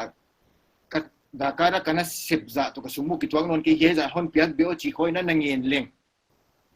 ama leng he mai the or hon ke ti le mai ti heza ka khwak siang lo di mai ti wai ja ka hi sumbek le hilowa iya pana zil una omgi gele kasiam ta chi lo ina kwa mai na zil be di dan in na kimprove na din ngai tua le azia chu de na hu tu pan hon gen da na ei thei na kha zakhat laka 1% không thì kỳ sim pan en it he be di tam lo lai aja ka ma ni level cha ta ilung lo tak le sok in internet serve denina I mi tutorial te enden le kun be di tam pe na omita chi kha ka ngai to kya ge dik lo tel dik pen ma pe ngai pe ta tak ngai ma de why đâu thì là mà con gen khang đâu nó ho lo con thak mai di self employed chỉ biết là cái slide ta con chỉ mấy điểm nó một thể thôi á, full street lại cái mà, cái freelance biết là phát tỏa nó bằng cái phần này cái đấy, xem ta đặt lâu in là cái phần không à, nó sẽ muốn tốt chỉ đàn được, nó sẽ, một thể nào tam phiền phiền opportunity mà vậy, for example website bằng đấy, the 99 designs chỉ bằng đều mà vậy ha, USD nhân anh video hi vậy bằng đấy logo design, poster design tam phiền mà vậy đấy, ý để xem thấy quá. bây giờ competition le sang hi le ai sum lo thei lo tel freelancer chi bang ade na tam piom pe mai sim seng lo na design na hoi thiu le ko le zon thei ina tu ko ma de sum chu lo thei hi le competition la sang ta ma fever chi ko le ko ve la min thang lo ai zo upwork chi ko le e bang le ni dang a kong ki pat dai so la pe ma ta chi din te i camera bang i kama sapin ini lang ha photography na dong lu simba mai ke de wa ya camera pen ha kani ma sapin ba le Nikon D5100 ya mi wai pen ka lei pen bang de yai i sot kum bang zai te kum som kong ki tamai the ma wai lai kong a ya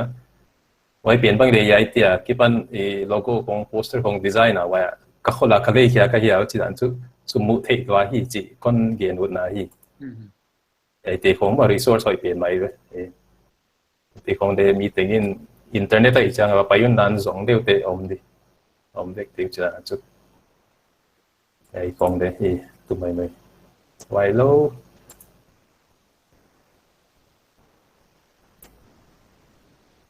again khang tàu ông nhá cover discuss khang tàu chỉ còn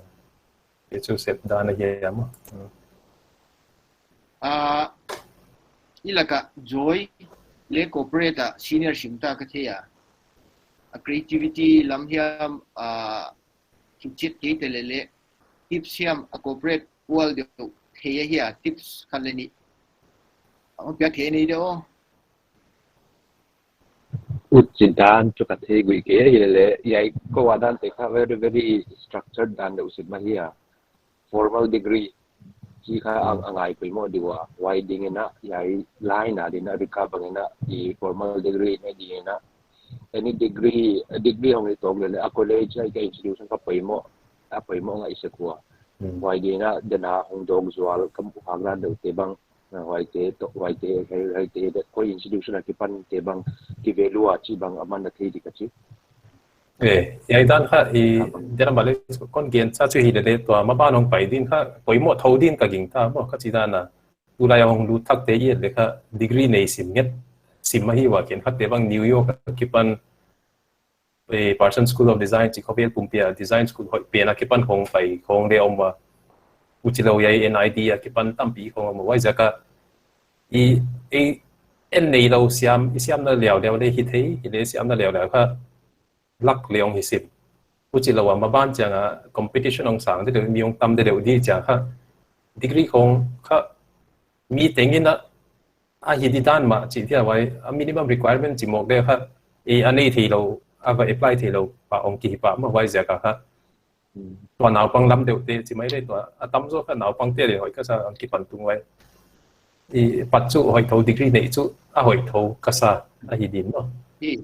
ไปด้านของหิดิน